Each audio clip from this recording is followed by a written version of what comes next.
Hello everyone, চলে এলাম নতুন আবার একটা মিনি ব্লগ নিয়ে। এটা হচ্ছে সরস্বতী পুজোর দিনের ব্লগ। তো দেখো, সকাল সকাল উঠে স্নান করে নিয়েছি, স্নান করে রেডি হয়ে গেছি। এখন যাব অঞ্জলি দিতে। তার জন্য দেখো পরিষ্কার জামা পরে রেডি হয়ে গেছি। আর শাড়ি পরিনি, কারণ শাড়ি পরে রেডি হতে গেলে অনেকটাই দেরি হয়ে যাবে, তখনকে অঞ্জলি শেষ হয়ে যাবে, তাই আর কি শাড়ি পরিনি। তো আমাদের বাড়ির পাশে একটা জায়গায় পুজো হচ্ছে, তো সেখানেই যাব অঞ্জলি দিতে। সেখানে খুব না সকাল সকাল অঞ্জলি দেওয়া হয়ে যায়, 8:30 9টার মধ্যে অঞ্জলি শুরু হয়ে যায়, তো সেখানেই যাব। তো আমরা চলে এসেছি পুজো মণ্ডপে, আর আসার সাথে সাথে আমাদের অঞ্জলিও দেওয়া হয়ে গেছে। আর একটু যদি দেরি করে আসতাম তাহলে হয়তো অঞ্জলিটাই দেওয়া হতো না, কারণ বাবুন ঠাকুর চলে যেত অন্য জায়গায় পুজো করতে। আজকে যেহেতু 23শে জানুয়ারি নেতাজির জন্মদিন, তো সেই উপলক্ষে এখানে ছোট্ট করে একটু নেতাজির জন্মদিন পালন করা হচ্ছে। আর এই ক্লাবটার নাম জানো? এই ক্লাবটার নামও হচ্ছে নেতাজি স্পোর্টিং ক্লাব। তারপর তো এখানে সবাই পথযাত্রাতে গেছিলো, তো সেখান থেকে ঘুরে চলে এসেছে। আর এটাকে পথযাত্রা বলে না কি বলে আমার ঠিক জানা নেই, তো আমি আর কি যাইনি, কারণ পা ব্যথা করছিল খুব, তাই সাইডে একটা বসেছিলাম। তো এখন হচ্ছে পতাকা তোলা। তারপরে এখানে কিছুক্ষণ দাঁড়িয়ে থেকে পতাকা তোলা দেখে, আর এখানে হচ্ছে টিফিন দিচ্ছিল, যারা যারা অঞ্জলি দিয়েছে তাদের জন্য টিফিনের ব্যবস্থা ছিল। তো সেই টিফিনটা নিয়ে বাড়ির জন্য বেরিয়ে পড়লাম। টিফিনে ছিল লুচি আর আলুর দম।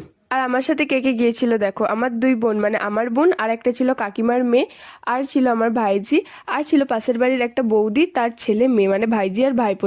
তো সবাই মিলে একসাথে অঞ্জলি দিতে গেছিলাম। তারপরে বাড়ি আসতে আসতে দেখলাম এই ঠাকুরটা।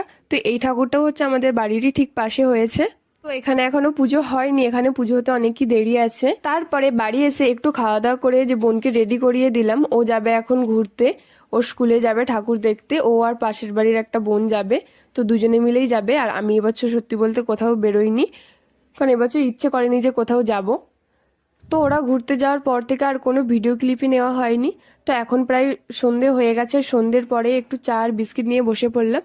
আর আমার রচাটা ঠিক পছন্দ নয়, তাই দেখো এখানে হাফ কাপ নিয়ে বসেছি। তো তারপরে চাটা খাওয়ার পরে 9টার দিক করে বেরিয়ে পড়েছি, একটা পুজো বাড়িতে নেমন্ত্রণ আছে সেখানেই যাওয়ার জন্য। তো বাড়ি আসার সময় যেই ঠাকুরটা তোমাদেরকে দেখিয়েছিলাম সেখানেই আজকে একটা নেমন্ত্রণ আছে, তো সেখানেই এসেছি বাড়ির সবাই মিলে। শুধু বাড়ির সবাই না, পাড়ার সবাই মিলে এসেছি, একসাথেই সবাই মিলে এসেছি। তো এখানে আসতেই সবার প্রথমে তোমাদেরকে ঠাকুরটা দেখিয়ে দিলাম, আর এইদিকে হচ্ছে গান হচ্ছে।